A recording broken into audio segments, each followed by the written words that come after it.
C'est un mamar que le rabbi a parlé, comme on peut voir, le 6 Marcheshvan, donc la veille de Zayin Marcheshvan, c'est la même lieu que cette année, à Château-Noir, en 1987-86, le Minyanam, Tashinan Zayin. Il est basé sur un mamar du rabbi précédent, dont le titre est identique, concernant un mamar représentant de 1947, Tashin Zayin. Souvent, le rabbi prenait comme ça des mamarim 40 ans après et expliquait la dimension de la 40e année. Donc, Tsoar, c'est la Tevago, mais donc Tsoar, on ne sait pas encore réellement ce que ça veut dire au sens élémentaire. Tu feras dans l'arche, mais oui, basé le rabbi précédent, en rapport, dans un mamar qu'il a dit en 1947, à la suite donc de ce Tishri-là, 1947, dont on est en train de... Cette année, le rabbi parlait beaucoup de ce Tishri-là.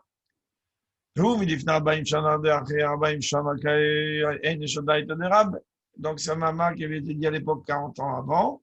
On sait très bien que à partir du moment où on passe le cap des 40 ans, alors automatiquement, on arrive à comprendre, comme s'expliquait dans l'enseignement, on arrive à comprendre les enseignements du maître. Mâche et Piracha, car maintenant on va comprendre qu'est-ce que c'est que Tsoar.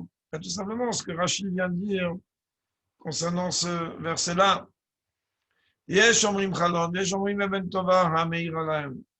Qu'il y a des commentateurs qui définissent ce terme de Tsoar comme une fenêtre, une lucarne, et d'autres commentateurs le considèrent comme Even Tova. Oui, oui. On vient à l'instant de commencer.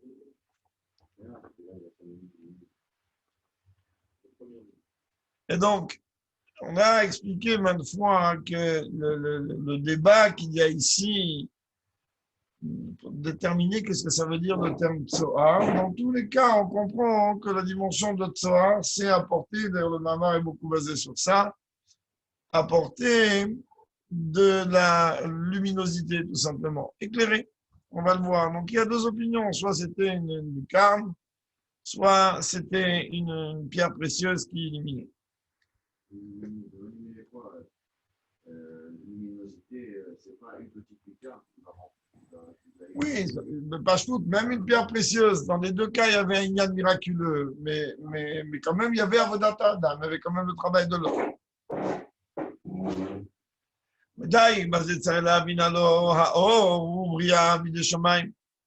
Tu me dis que Tsoar, ça veut dire une dimension de véhiculer la lumière. On sait très bien que la lumière est une création divine. Comme il est rapporté, que Dieu a dit que la lumière soit, et la lumière et qu'est-ce que ça vient faire ici? Que Dieu demande à Noach de faire de la lumière. Rien à faire du tout. Tsar, c'est la teba. Puisque le terme tsar, on ne sait pas ce que c'est. Et là, Rachid veut dire oui, c'est un moyen d'éclairer. Et dans le Mahamar du Rabbi précédent, en 1947, il explique ces deux commentaires de Rachid et ce que cela représente. Veine. Voici que quoi. C'est connu l'explication du Baal Shem Tov. Qui sont rapportés dans plusieurs endroits, dans le Chassidut et même dans les commentaires de Rebbeim, de Tevat Noach, Atevot, dit Tfila et Torah. Le Baal Shem Tov, il dit, quand Dieu demande, voilà, il va dire tout de suite, viens toi, lorsque Dieu a dit à Noach, viens toi et toute ta famille dans l'arche, donc Teva, étant donné que le mot Teva veut dire une arche, veut dire aussi un mot. Et donc, venir dans les mots de la Torah et dans les mots de la Tfila. Et le Baal Shem Tov dit de s'attacher avec cela. יש לבאר זה שפסוק, שפסוק שנאמר בפשטות לנוח בנוגע לתיבת נוח, פרשים אותו על עבודת כל אחד ואחד מישראל, כי הוא ידוע שלנו אמר שם, משפטו עדן. Et ce verset, qui a priori, on peut se demander en quoi il me concerne, c'est un ordre que Dieu a donné à Noah, un ordre très précis. Il lui a dit, prends ta famille et rentre dans l'arche. Qu'est-ce que toi tu veux me l'impliquer à moi et me demander à moi de faire quelque chose avec ça? Il dit, il faut qu'on comprenne quand même que de toute la Torah, de toute manière, on tire un enseignement pour chacun d'entre nous. Mais d'Afka de ce passage, comme le Rabbi Racham Mishpatoed nous l'explique, dans la fila de Rosh Hashanah, dans la partie de ce qu'on appelle les souvenirs, les gars, on sait très bien qu'il y a Machuyot, Zichronot, Shofarot, il y a les versets de royauté, les versets de Shofar, etc. Et les versets du souvenir. Là-bas, on dit, les gars, maintenant, à Baba Zarad. Là-bas, on dit adieu dans la fila. On sait très très bien qu'il y a de longues questions sur ça, qu'est-ce qu'on a besoin de rentrer noir ici. Mais de façon concrète, on dit adieu. Mais même noir, en fait, on rentre noir parce qu'il est le redémarrage de l'humanité. À partir de lui, ensuite, va venir l'humanité et le peuple juif un peu plus tard. En vérité, pourquoi on est en train de dire adieu à Rosh Hashanah, même Noah, tu t'en es souvenu? Parce que, comme on vient de dire à l'instant, à travers Noah, l'humanité va arriver. À travers l'humanité, il y aura automatiquement le choix avec Avraham Avinu. Et avec Avraham Avinu, il y aura le choix du peuple juif. Donc, de par la grandeur des Neshamot du peuple juif, qui maintenant va pouvoir, 10 générations plus tard, commencer déjà à voir le jour. Donc de là, tu comprends que tous les sujets qui sont liés avec l'arche de Noach, alors on doit les retrouver dans notre service de Dieu. Et par rapport à ça, on doit dire, des gars, le fait que, comme le Baal Shem Tov dit, donc cette lumière tu vas faire dans l'arche, c'est-à-dire peu importe que ce soit une fenêtre ou une pierre précieuse, alors, puisqu'on a expliqué que le mot Teva correspondait au mot de la Torah et au mot de la Tfila, donc automatiquement maintenant on attend de nous de comprendre que tu veux venir me dire fais véhiculer de la lumière dans cette pièce parce qu'elle est obscure. Tu as deux manières, soit tu vas ouvrir les fenêtres si elles sont opaques, soit tu vas allumer la lumière. Je veux bien comprendre, c'est une dimension qui est liée avec la matérialité, avec la création et tout ce que tu veux. Mais comment tu me demandes à moi de venir éclairer les mots de la Torah, mais la Torah elle est divine. Éclairer les mots de la Tila, comment? La Torah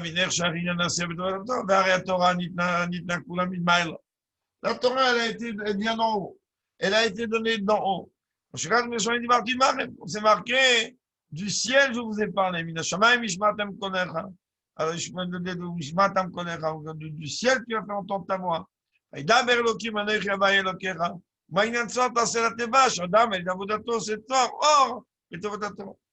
Donc la Torah, elle est divine. Elle est donnée par Dieu pour le peuple juif. Elle est donnée dans une façon du niveau le plus haut vers les dimensions les plus basses. Qu'est-ce que moi, on vient me demander aujourd'hui, moi, créature, de venir apporter de la lumière dans les mots de la Torah? Mais la Torah, elle est totalement divine. Qu'est-ce que moi, je veux venir apporter? C'est la Torah qui doit m'apporter quelque chose. Bien qu'on le répète maintes et maintes fois, hein. Aujourd'hui, on arrive beaucoup plus facilement à comprendre le sens à l'envers que ce sens-là. Quand on est en train de dire, à quelqu'un, tu as étudié la Torah et la Torah, elle t'a appris quoi? Donc, je veux bien que la Torah, elle m'apprenne.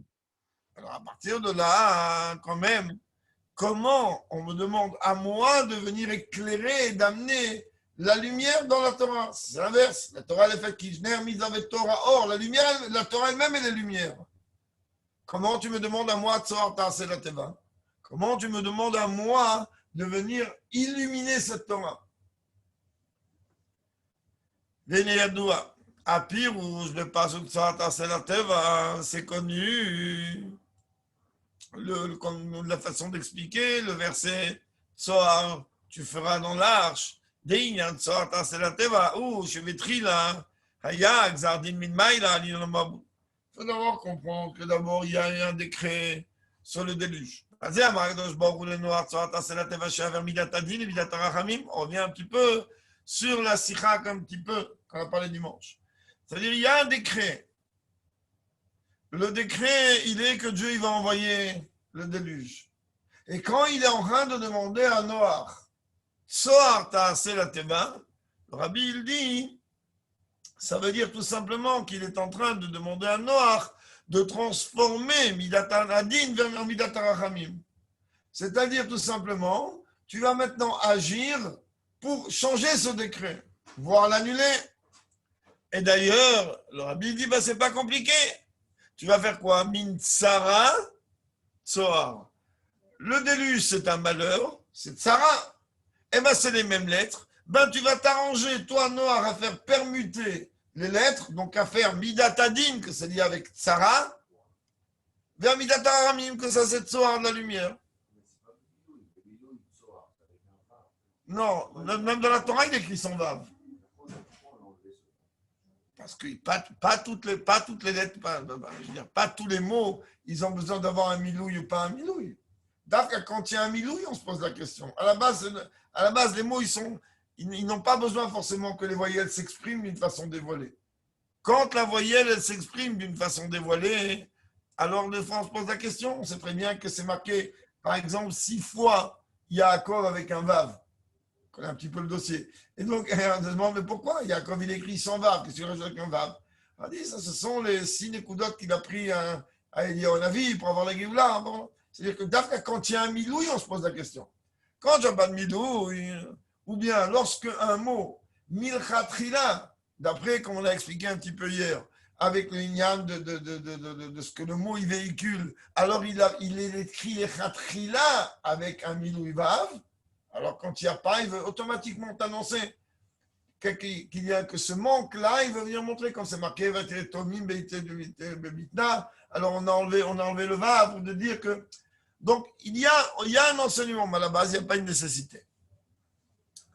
Pirouche, Deine, il t'avait Sever Yetzira. Bonjour, Sever Yetzira. Et voilà, comme c'est marqué là-bas dans Sever Yetzira, je répète, là, on voit qu'on est en train de nous parler toujours que des premières lignes, c'est mon Sever Yetzira. Là-bas, il est écrit, Bet Avani Bonot Bet Batim, Gimel Avani Bonot Shishabatim. 2 pierres construisent 2 maisons, 3 pierres construisent 6 maisons. Ça veut dire qu'on sait très bien, une pierre, c'est une lettre, et comparé à une lettre, et comparé à une pierre. Et on disait,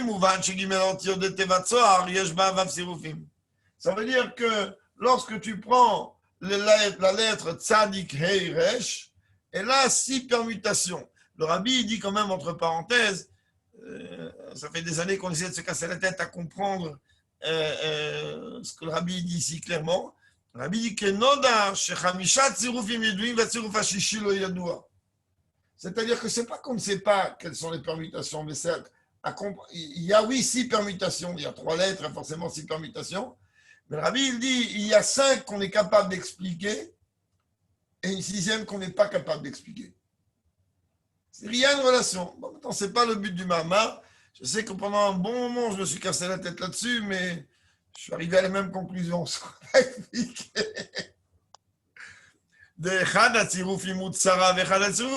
Maintenant, Rabbi dit, viens, on va rester avec notre texte, notre contenu de ce Mahama, de la paracha.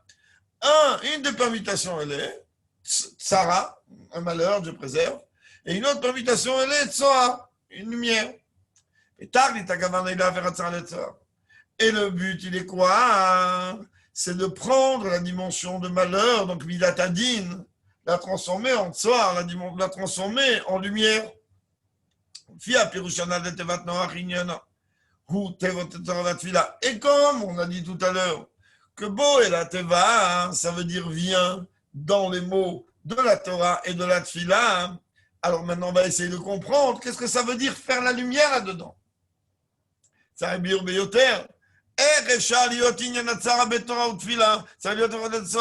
loin, le Rabbi dit.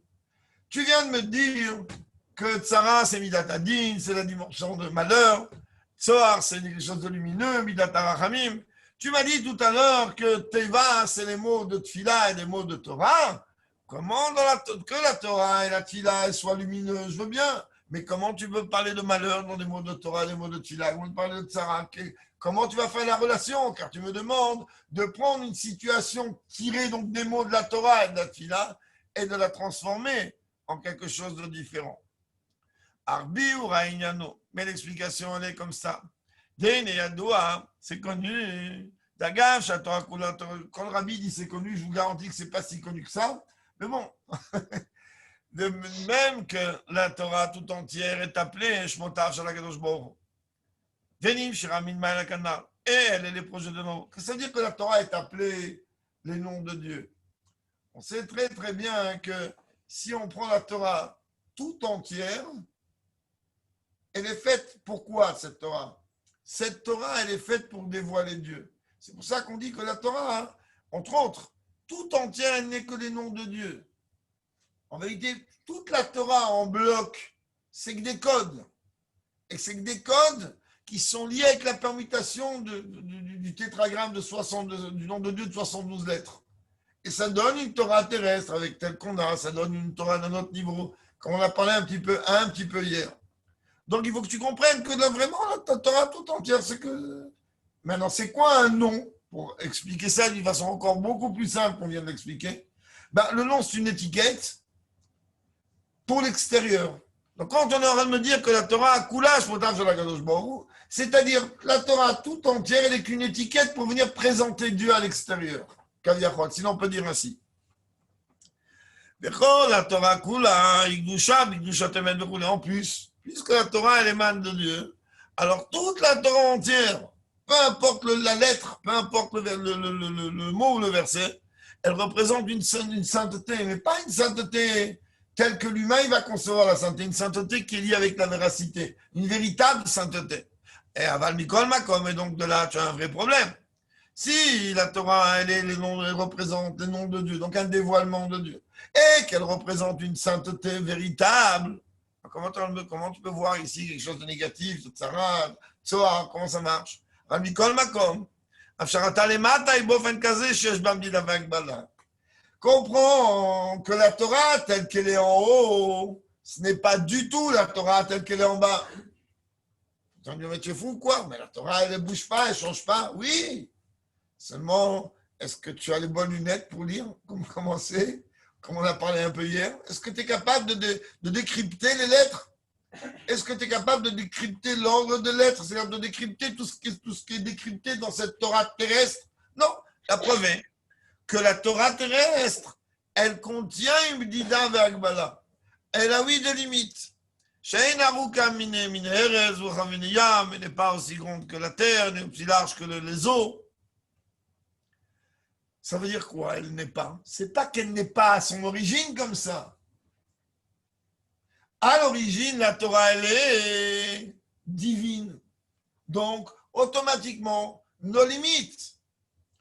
Quand je la reçois moi, je suis capable de la mettre dans un rouleau de la Torah. Il y a des limites. Et comme on l'a dit hier, mais tu es capable, toi, uniquement de décrypter le sens élémentaire du noir sur le blanc. Tu n'es même pas capable de décrypter le blanc sur le noir. Et qu'est-ce que tu es capable de comprendre une Torah comme ça? Alors, il te dit, l'idée Avodata Adam et l'Imouda Torah. Le Rabbi donne une écoute merveilleuse. Il dit la Torah telle qu'elle est, elle a besoin du service de Dieu de l'homme. Quand il étudie, qu'est-ce qu'il va faire? On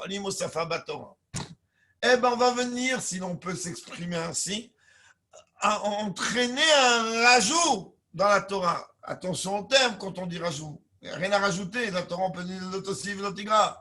Tu peux ni rajouter ni enlever. C'est-à-dire quoi? Un rajout, un éclaircissement, c'est-à-dire que tu vas le développer et automatiquement, de la Torah écrite, tu vas passer à la Torah orale, après tu vas passer à l'âme dans les Neshama. Mais là, comme le Zohar, il dit, chacun, il a le devoir de se plonger totalement dans l'étude afin de développer la Torah d'une manière telle, de la rendre aussi large qu'un océan. Jusqu'à qu'elle va être aussi grande que la terre, aussi large que les eaux. Maintenant, tu comprends. Qu'est-ce que ça veut dire tsara? Tsara, ça vient du langage tsar, qui veut dire étroit. Cette Torah, telle qu'elle est donnée dans les limites de ce monde, elle paraît quelque chose d'étroit. Hein. Le travail du juif à travers l'étude de la Torah, il est d'élargir. Ça veut dire de la diluer. Et de là, on comprend bien, quand on prend la Gemara, pour ne pas citer autre chose, on voit, mon Dieu, jusqu'à quel point ça dilue et ça dilue et ça dilue. Après, quand on prend tous les autres commentaires, etc., on voit que la Torah, oui, elle est vaste. Et encore, on nous dit, mais c'est rien ça. Ça, ce n'est qu'une goutte dans l'eau de la Torah terrestre. Là, on comprend qu'on nous dit que oui, on a un travail, nous juifs, de transformer Tsara, donc les dimensions, de débrider ce qui se trouve dans la Torah.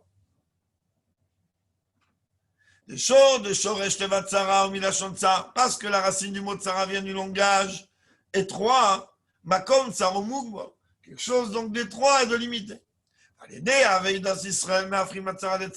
le fait que les Juifs étudient la Torah, alors ils transforment cette étroitesse en lumière. Le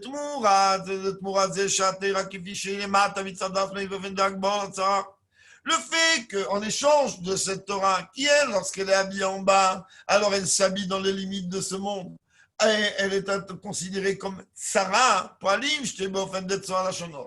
quand on est en train d'étudier, on va amener un éclaircissement de ce verset sur ce mot. Et c'est ça le travail.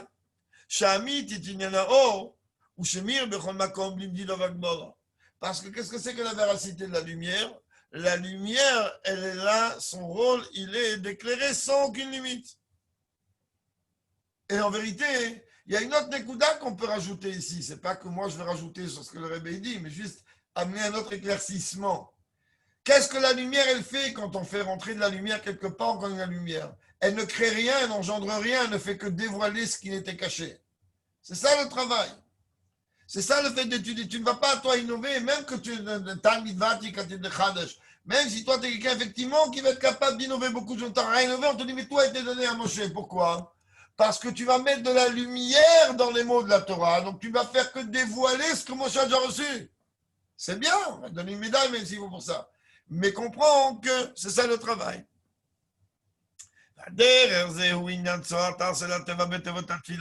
De la même manière, quand on est en train de parler par rapport à la tfila elle-même, elle aussi, elle a ses limites. Comme il est rapporté sous la Moutsavar, c'est comparé à une échelle dont les pieds sont posés au sol, à terre, et la tête atteint les cieux. Ça veut dire que la tfila, elle-même, elle a des limites. Arza, la terre, tu pars depuis le niveau le plus bas, et ensuite tu arrives jusqu'au niveau le plus haut, le niveau du ciel. C'est-à-dire tu arrives à la largesse d'en haut, à la shamaïma, jusqu'à même avec un he, c'est très bien que, là aussi c'est trop long à expliquer, que lorsque les termes en hébreu, on leur rajoute un he, quand on revient avec la grammaire, donc avec la Kabbalah, quand on rajoute un he à la fin du mot, ça vient montrer en vérité un niveau beaucoup plus haut. Comme on dit Mitzrayim, Mitzrayima, Shamaim, Shamaima. Le fait qu'on est en train de rajouter un he, comme s'expliquait, c'est un niveau très haut. Que Dieu qui a comme ça très bien, ça veut dire que lorsque le he représente une page toute, j'expliquais un tout petit peu, pas long parce que c'est trop long, le he représente une page toute. C'est-à-dire le développement, c'est le niveau de Bina. Lorsqu'il est rajouté en fin d'un mot, il n'a rien changé au mot. Shamaim, Shamaima, Mitzrayim, Mitzrayima, Aretz, Arza. Il n'a rien fait. Alors pourquoi on dit Arza, pourquoi on dit Aretz, pourquoi on dit Shamaim, Shamaim? Il vient en vérité te donner une possibilité d'élargissement de la compréhension de la chose. Le Rabbi dit, ça s'appelle quoi? Merchav Ha'atzmi. Ça veut dire que tu es capable de monter dans l'élargissement le plus profond et le plus haut.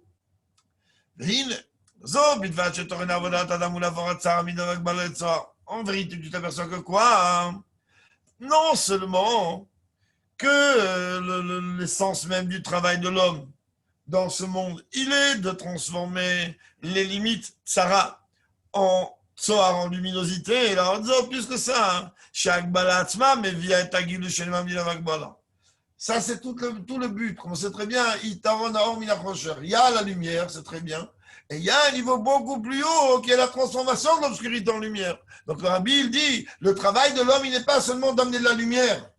Le travail de l'homme, il n'est pas seulement d'éclairer dans la Tfila et dans la Torah. Le travail de l'homme, il est que les limites même qu'il y a, elles vont en vérité provoquer une ouverture des frontières et automatiquement amener des choses complètement au-delà de ce qu'on peut imaginer. Comme on dit dans Teilim, qu'est-ce qu'on dit dans Teilim? De l'étroitesse, je t'ai imploré, mon Dieu, réponds-moi dans largesse. Ça veut dire, justement, quand on est en train de demander à Dieu de l'aide dans les moments les plus difficiles, Meitzor, c'est-à-dire dans les limites les plus grandes, alors un juif là, il va sortir de ses kelim, comment il va prier. Il va sortir de ses kelim, comment il va étudier. Que Dieu préserve qu'on ait besoin de ça, mais malheureusement, on sait très bien que l'huile d'olive, elle est obtenue uniquement que lorsqu'on presse l'olive. Alors, Mina Meitzor, le Rabbi dit comprendre, ce verset-là, il va te dire que la première pression, à froid. Parce que pour là, c'est ce que tu vas dire, tu vas tomber dans un grand piège. Chez Dieu, on a toujours une nouvelle pression. Parce que non, là, Majem de Varanessa, Bachamayim, tu comprends? Pour lui, c'est toujours une première pression à froid. Et donc, dans l'idée, à Kriya Menametsa, Dav Kabay Menamechavat, c'est où que la routine de Rosh Hashanah? Ah, on revient sur Rosh Hashanah. C'est normal, le moment il a dit la veille de Zayn. Macheshvan, on sait très bien que tout le travail de tout Tishri trouve sa grandeur dans Zayn Macheshvan, pour ça que Shabbos fait un farbringen avec beaucoup de lechaim et sortir complètement des limites, Zayn Macheshvan. Se préparer le travail. Et donc, et ça, ce qui est marqué, le studio de Rosh Hashanah, Bifra, Mizat Kiat Shofar Shebo, surtout la mitzvah du Sassanit Shofar qu'il y a dedans, quand c'est marqué, Mizat Shofar, que la mitzvah de Rosh Hashanah, c'est avec le Shofar.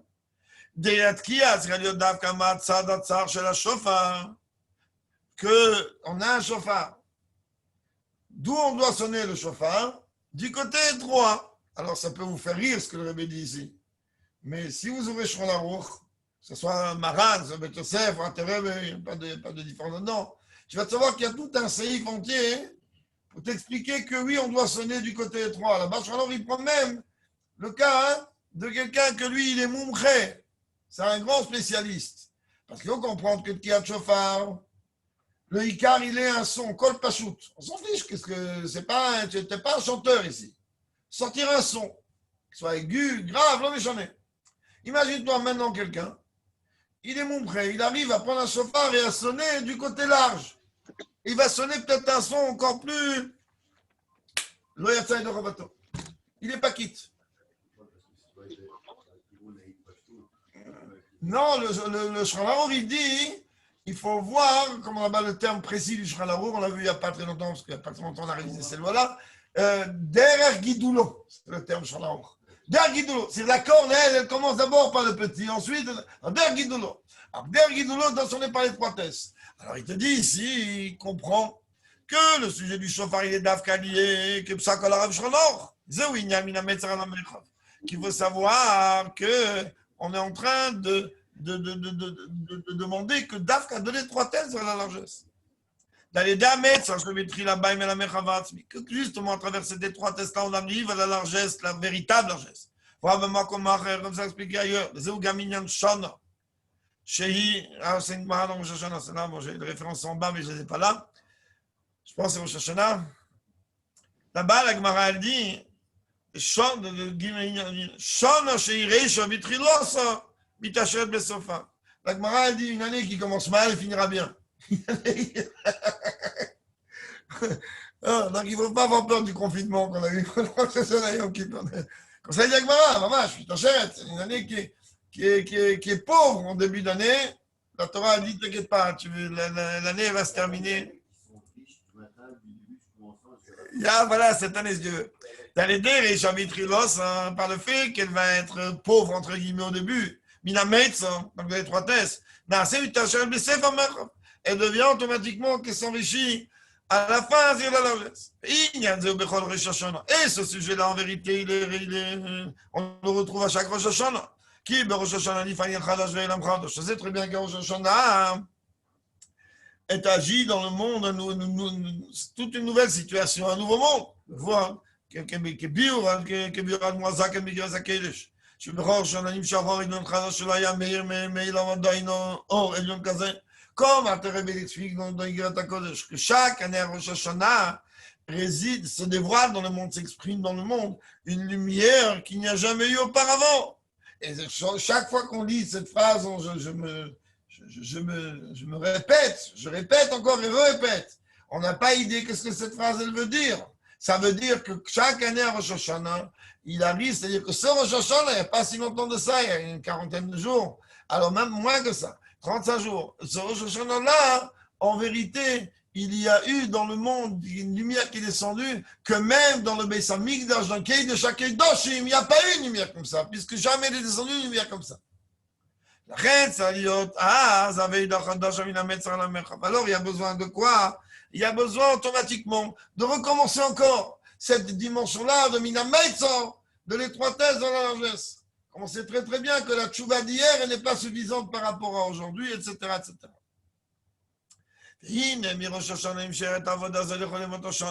Et voilà que de Rosh Hashanah, on tire les forces pour que ce service de Dieu, donc comme la symbolique du chauffard, de l'étroitesse de la largesse, on va amener ça durant toute l'année.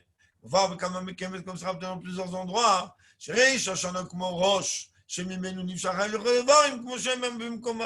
Que Rosh Hashanah, pourquoi il est appelé Rosh Hashanah, pas Trilat Hashanah?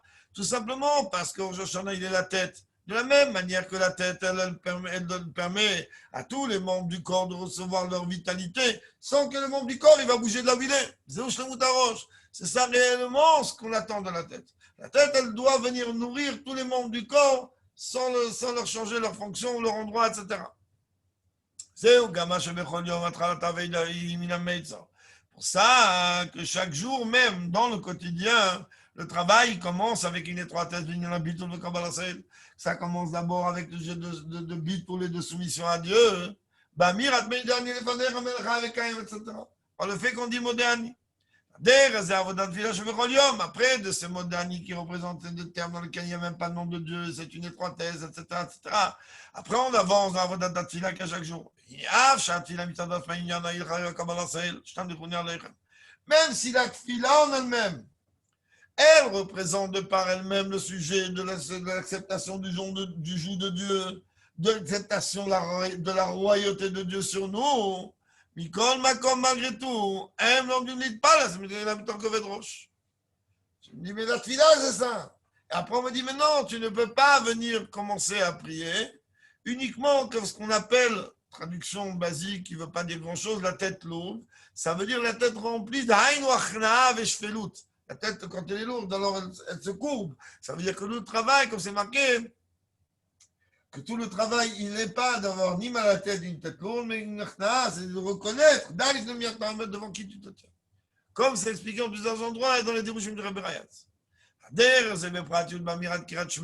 Et après, quand tu avances dans la tfila, tu arrives, quand tu vas en train de dire le Shema Israël, on a déjà expliqué que Shema lui-même, c'est le sujet de Kabbalah Tol par excellence. Puisqu'on a déjà expliqué un peu l'autre fois que Shema, c'est les mêmes lettres que Ol Malchut Shamayim, donc accepter le joug de Dieu, d'où le fait que c'est une fila, c'est l'émotion centrale de la tfila. Mikol Makom Krashma Asma Urazal, Lama Kad Mashma Leveayim Shamoa, Shekabel Lavol Malchut Shamayim Tril, Kabel Mitzvot. Malgré tout, on voit que quoi? Qu'on est venu demander pourquoi le Shema, il est écrit avant Vehaya. Parce que l'homme, il doit d'abord recevoir le joug de Dieu. Comme Dieu dit, d'abord acceptez ma royauté. Et après que vous acceptez ma royauté, acceptez mes décrets. Donc d'abord, il y a Shema, que lui, il accepte la royauté de Dieu. Il a le Ol Malchut Shamayim, le joug de Dieu.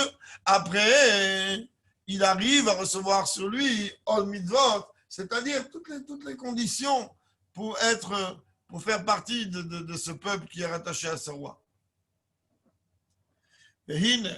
Et voilà, Mouazal que nos maîtres nous ont enseigné, que Dieu, il a regardé dans la Torah, il a créé le monde. Mizemouvan, donc de là tu déduis et tu comprends. Demash, Rosh Hashanah Aklal, Nivsharinam Kol Prater Shana, de Rosh Hashanah lui-même, que lui représente la globalité, puisqu'il est la tête. Il y a de là-bas ce tir, de là-bas, dont tous les détails, des détails de l'année, et bien en vérité, ça s'est tiré exactement comme c'est la Torah. Que de tous les sujets de la Torah, ils font de quoi? Ils vont du global au détail. Rappelez-vous qu'est-ce qu'on a expliqué la semaine dernière par rapport à Shabbat Bereshit, que Dieu, il a créé le monde entier en un instant. Ensuite, ça c'est le klal. Ensuite, qu'est-ce qu'il a fait du klal? Il est venu, il a commencé à tirer le prat, le ciel, la terre, etc., etc., etc. C'est ça toute la dimension de la Torah.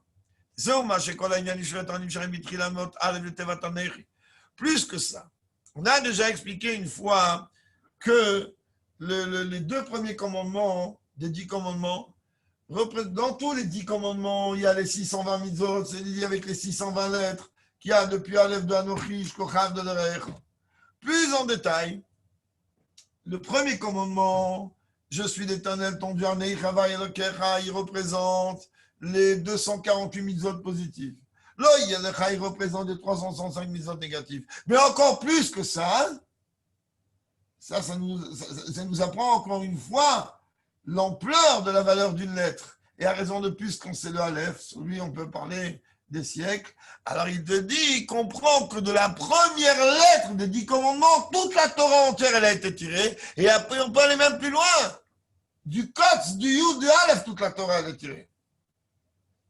Donc on voit bien que quoi? Il y a un klal, et de ce klal, il y a un prat. À la base, pour ne pas vous avoir trop mal à la tête ce soir, à la base, on va dire que ça vient de Keter, du Kotz, du Yud. Ensuite, ça descend en Yud. Ensuite, ça descend en Vav. Ensuite, ça descend en... Après, tu as tout le reste.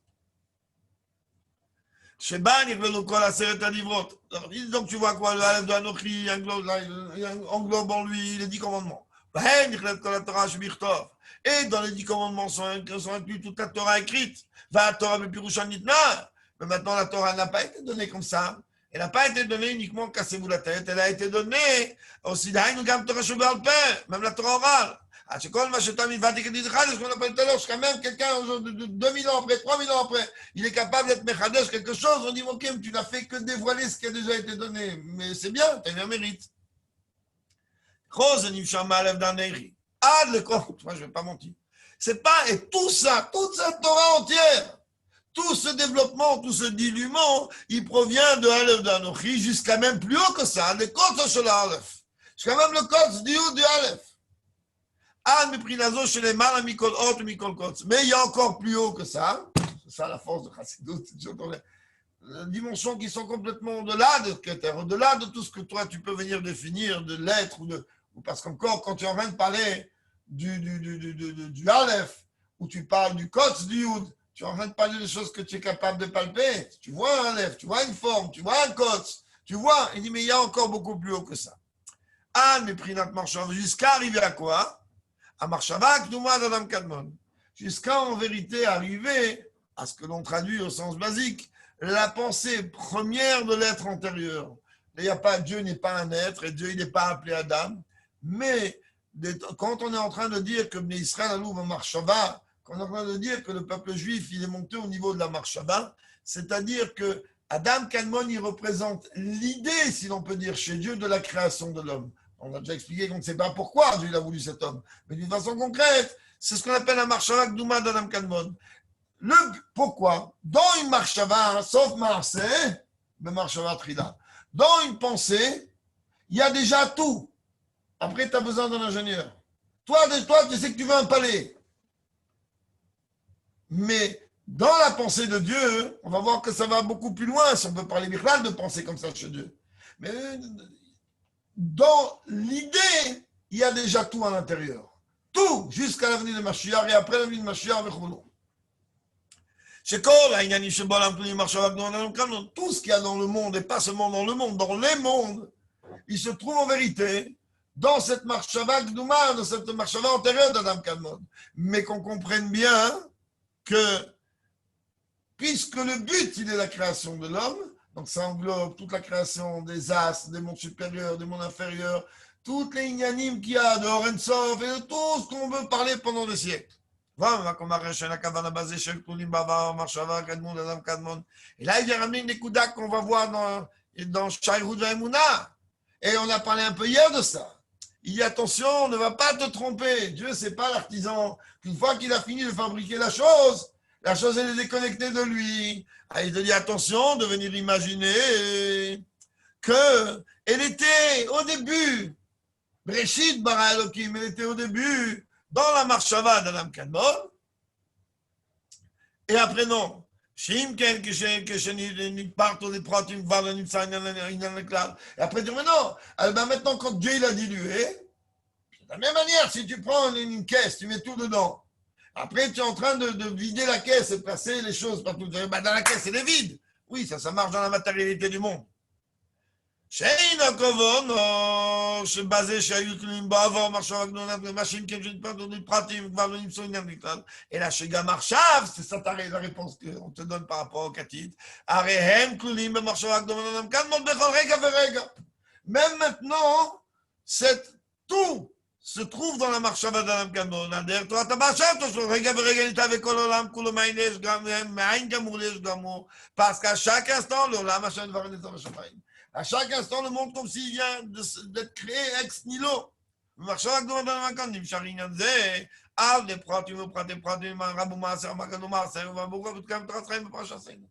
Et de cette marche-là, puisque nous, on a du mal à comprendre que ça veut dire que Dieu il recrée à chaque instant tout à zéro, il va t'expliquer qu'à chaque instant, tu vas voir qu'il y a cette merveille que tu pourras toujours remercier Dieu à chaque instant de toutes les merveilles que Dieu il a créées dans le monde. Comme c'est expliqué dans le commentaire du Admo Haïm Torah Traim sur Parashat Noach. והנה, בכלל הוא את העבודה הזאת הפיכת הצרה לצוהר מן המצח על המרחב. Règle générale, ce service de Dieu-là, de transformer la tzara, donc l'étroitesse, en tzohar, en lumière.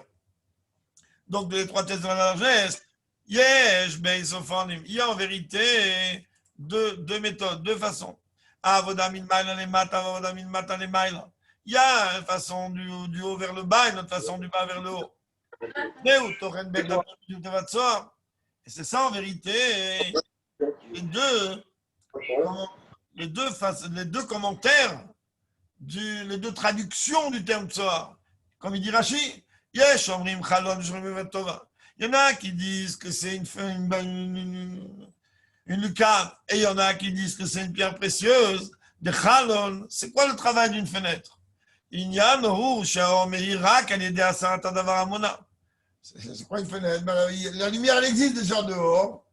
Moi, maintenant, je n'ai pas une fenêtre. Quand je vais faire une fenêtre, je vais permettre à la lumière qui existe déjà dehors et qui est empêchée par le mur jusqu'à maintenant de rentrer. Voilà, comme il est rapporté là-bas dans le Mamar du Rabbi Rayatz, qu'est-ce que c'est que la lumière du Chalon? Eh bien, c'est tout simplement une projection des niveaux qui sont les premières dimensions de Sphirot jusqu'à ce qu'on appelle Ramishka Yesod. Et donc, ces 6 Sphirot-là, lorsqu'elles éclairent dans Malchut, alors automatiquement, ce qu'on appelle Chalon.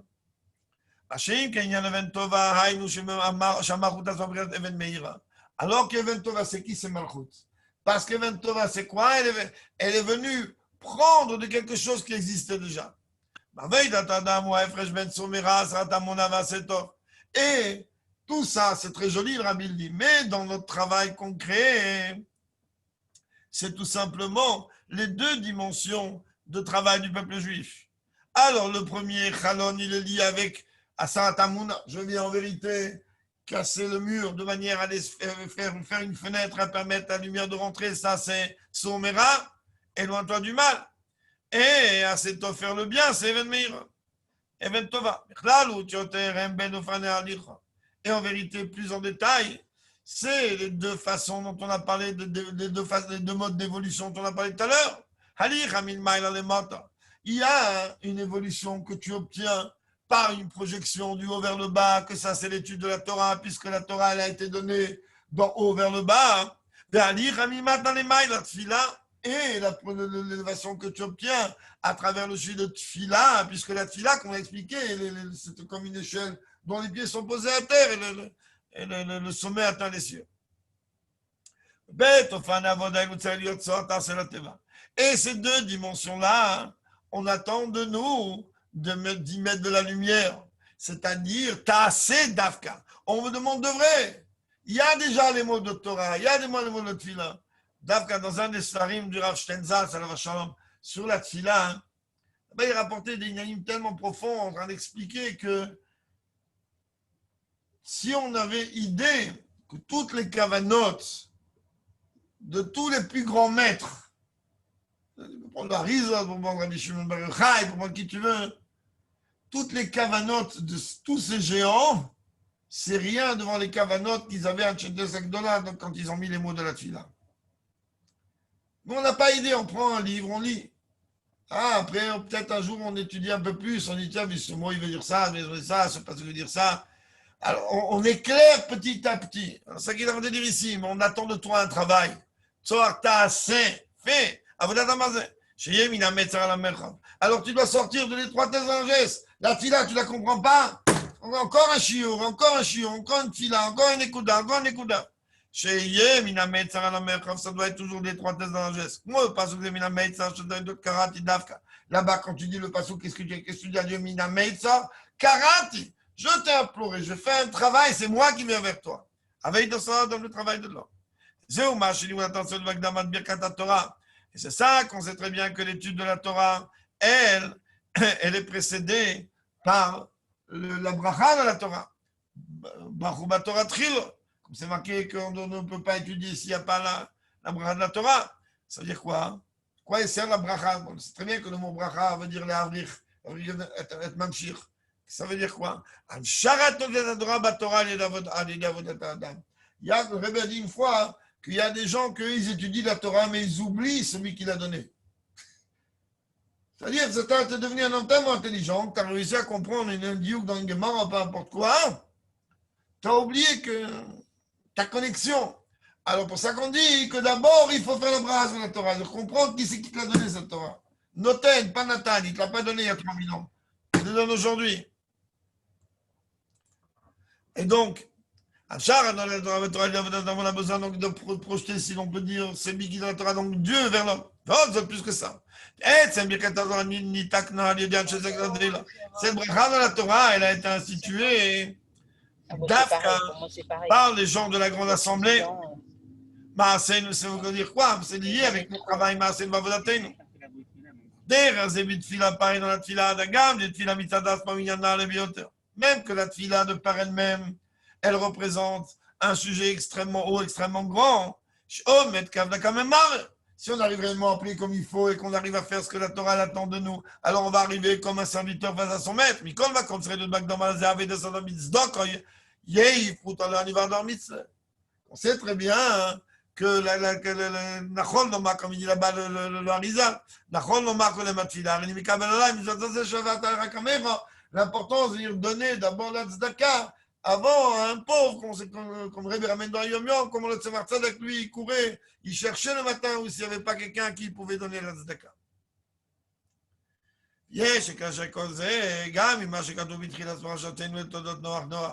Et on peut relier tout ça pour conclure avec le début de la paracha, hein, que la paracha commence, voici la descendance de Noach, Noach roulé, etc. De Hita ben Medrash. Le Medrash, il dit pourquoi il est marqué deux fois Noach. Il a amené un repos, un calme dans les mondes supérieurs et dans les mondes inférieurs. En vérité, ces deux dimensions-là, c'est ce qu'on vient d'expliquer. La projection du haut vers le bas et l'élévation du bas vers le haut. On peut dire encore autre chose. Après Noach, on arrive à quoi? À lire la paracha l'Erlecha. L'Erlecha, c'est pareil, c'est l'Erlech. C'est les deux dimensions qu'on vient de voir. Les du haut vers le bas, du bas vers le haut. Et lorsque nous, on va avancer, évoluer dans le bon sens, c'est-à-dire en ayant une projection du haut vers le bas, c'est du bas vers le haut, alors on arrive vers la dimension de la terre que Dieu nous donne. Et ça donnera toutes les brachot. Je me calme quand la brachot de Avram, on va la brachot de Yitzhak, la brachot de Yaakov et Rishubavot. Et on recevra toutes les brachot de Abraham, les brachot de Yitzhak, les brachot de Yaakov, qui est l'élu parmi les patriarches, ad la brachot de Moufaratz, jusqu'à même la brachot de se tendre, se répandre dans la Bimitzarim, c'est-à-dire un héritage sans la moindre limite. Ah, je sais pas, vous avez dit bien qu'en vérité, d'un côté, on nous dit qu'il n'y a pas de limite, mais il y a marqué les 4 points cardinaux. Donc, c'est quand même une forme de limite, mais ça aussi, le rabbi ne veut pas rentrer là-dedans maintenant. C'est surtout que ça c'est lié essentiellement d'Afka à travers ce moment où le rabbi dit le Mahamar, c'est au moment de Mincha. Zman, Rava de Ravin, Soudashtishi du Shabbos. Ce moment tellement grand de ce de Shabbat. Bifrat, on dit Mer Zain Cheshvan. Surtout qu'on ce Shabbat, quand ça sera Shabbat, on va se trouver la veille, Zain Macheshvan, Shaz et Trilou Ered Dishme Bracha, Mishum Shaz Igia, Chodshov Israël Narprat, que là ça commence déjà à tomber, les Gishme Bracha. C'est très bien quand la Gemara Yantagne, ça va commencer à tomber l'oseille, ça va commencer à tomber le Gashmiut, ça va commencer à tomber toutes les brachot. Et qu'on sait très bien qu'à ce moment-là, oui, ça tombait, parce qu'on attendait que le dernier du peuple juif atteigne le Frat. Que Dieu fasse que toutes ces choses-là s'appliquent en nous et chez nous. Rapidement de nos jours, la véritable et complète, par l'entremise de Mashiach, Terevomian Mamash. Amen. Chaim Nechaim. Zayn Chazak Machev. Rav- Hein? Faut se préparer à Zayn Machev comme il faut. Ouais, Mashiach, ça suffit. Amen. On l'entend plus, Sid Bon, il croit plus? Il n'est pas là, il n'est pas là. Ah, il y croit plus donc. Non, il suit en direct. Et mon David Harish, il est là? Toujours. Ah, bon, Hachem. Eh ben, t'as bien vu la choule, elle est remplie de nylon. Ah, ben, c'est tellement déprimant que je viens plus. Bon, Des bonnes nouvelles. Des Amen, bonnes chez tout nouvelles. le monde. Comme tout. Oh, mon GG, reviens, on allait même à la maison. Eh, raconte-nous, Nissembaum, qu'est-ce qu'il a? Là, j'ai rien à raconter. Allez, vas-y, un peu de la shonara sur la tête de ma mère.